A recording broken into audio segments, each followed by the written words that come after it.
नमस्कार मंडळी. आज आपण ही इमारत कशा प्रकारे बांधली गेली आणि ही इमारत बांधताना शास्त्रीय आधार काय हे आपण बघणार आहोत. आपल्या शास्त्रामध्ये अनेक प्रकारचे ग्रंथ लिहिले गेलेत.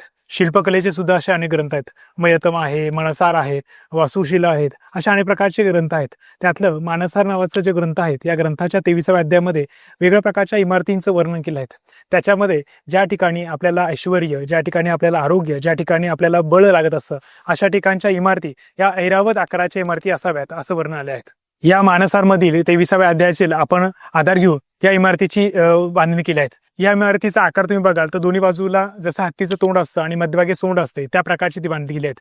म्हणून हिला ऐरावत पद्धतीची इमारत म्हटली जाते. ही इमारतीच्या सोंडेच्या ठिकाणी तुम्ही बघाल तर पंचमहाभूतांचे द्योतक आहेत. असे पृथ्वी, आप, तेज, वायू, आकाश आणि वरती शिव, या सर्वांचा अधिकारी जो आहे तो शिव यांचा आपण स्थापन केला आहे. या प्रत्येक महाभूतांची जी द्योतक आहेत या आपण मांडलेल्या आहेत. या ज्या खिडक्या ज्या आहेत या प्रत्येक महाभूतानुसार वेगळ्या केल्या आहेत. या खिडक्यांमध्ये या खिडक्यांचे जे झरोके तयार केले गेलेत, या खिडक्यांचे झरोके तयार करताना सुद्धा काही गोष्टींचा अभ्यास करण्यात आला. या पंचमहाभूतांचं द्योतक म्हणून आपल्या शास्त्रीय कलेमध्ये काही द्योतक सांगितलेले आहेत.